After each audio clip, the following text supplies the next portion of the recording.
I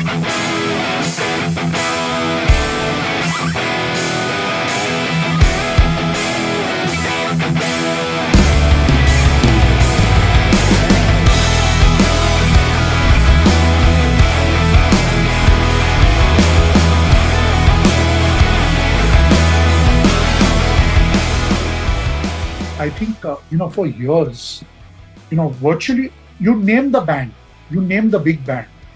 So you, whether it's Parikrama or it's Zero or even Rock Machine and Industry. Of course, Rock Machine was big before they started. And then you name the band, Shiva, Millennium, you just name it, Pentagram, you name the band, you name the pop acts. So let's start, Shweta Shetty, Jasmine Bharucha, you name people like Lucky Ali, KK, Shan, everybody has. You got it. There was one year we did Hindi when all the Hindi guys came, which was, we did 1 day of Hindi and 2 days of English. This was because a sponsor requested it. And KK came and he was brilliant. Yeah. Lucky Ali came, he brought the house down, and so did Shan bring the house. Bands like Demonic Resurrection, Pin Drop Violence, Half Step Down. I've forgotten the names, but there have been at least, and all the smaller bands who played at the, at the elimination rounds across India. Okay. So for the last 7 years that I did it before, so from 20 to 27, we used to do concerts. We used to do mini concerts at pubs in every city where one band would represent every city and come to Bombay for the finals. Yeah. And maybe not upcoming musicians in this format, but if you're a good band, you will get a platform to play.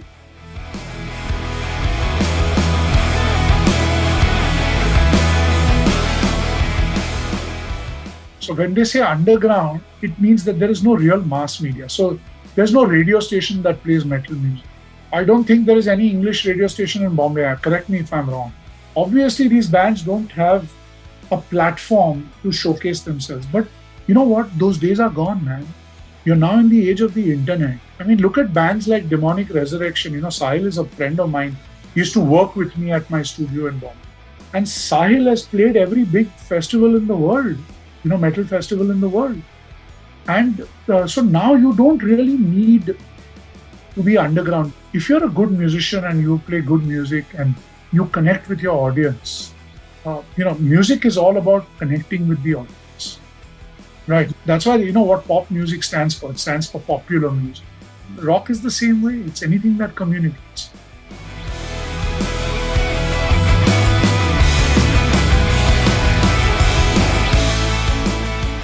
So the masses will always go towards Bollywood. The cool kids will gravitate towards English rock, and colleges, etc. They will gravitate towards English rock, English pop. I know personally, me personally, let me talk about myself. I grew up in a house where my mom listened to the Beatles, Elvis Presley, Frank Sinatra, Cliff Richards. My dad listened to Kishore Kumar, Mohammad Rafi, Manna Dey, Lata Mangeshkar. So I love old Hindi music, I love English music. Okay, so this is true for many, many people in India. India has this wonderful advantage of being multilingual. Like me, myself, I speak Hindi fluently, I speak Marathi, I speak Gujarati because that's our mother tongue, and I speak English fluently. Yeah. I speak 4 languages, right?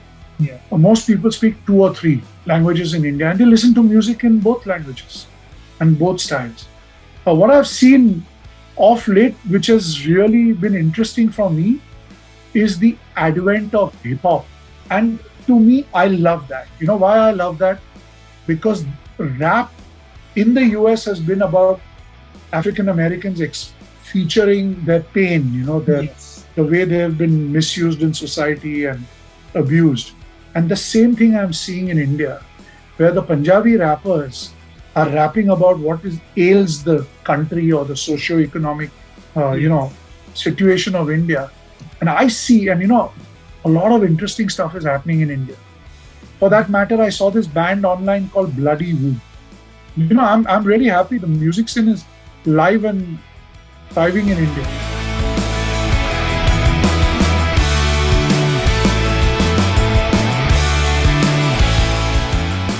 I think every band is cognizant of the change in music tastes, etc. So obviously, you will see something which is tuned to 2022 now, and yeah, I mean, you will definitely see a lot of current stuff too. We just pick great bands and great musicians, Okay. and that's what's happened this time. Even I'm sure.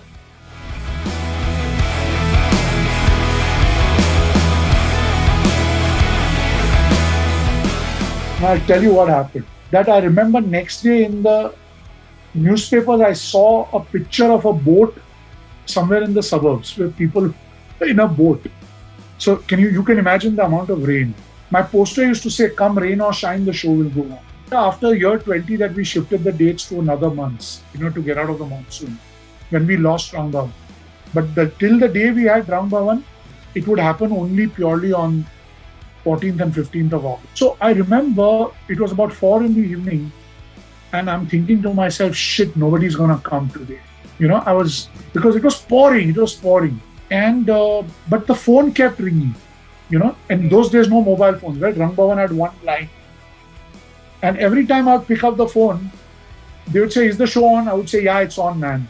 So, we waited 15 minutes to get connected. So I realized a lot of people are trying to call it. My faith in rock and roll and independence rock was reinforced on that day, because come 5:30, when I went out onto the road to see, if there were people, because normally they would line up and buy. In those days, no advance tickets. People would come and buy tickets at the gate. You won't believe it. I saw a line from Rang Bhavan right out near Metro. Do you know what that distance is? That's about 300, 400 meters. And that day, my faith in rock and roll and music and independence rock, memory that will never go out of my head.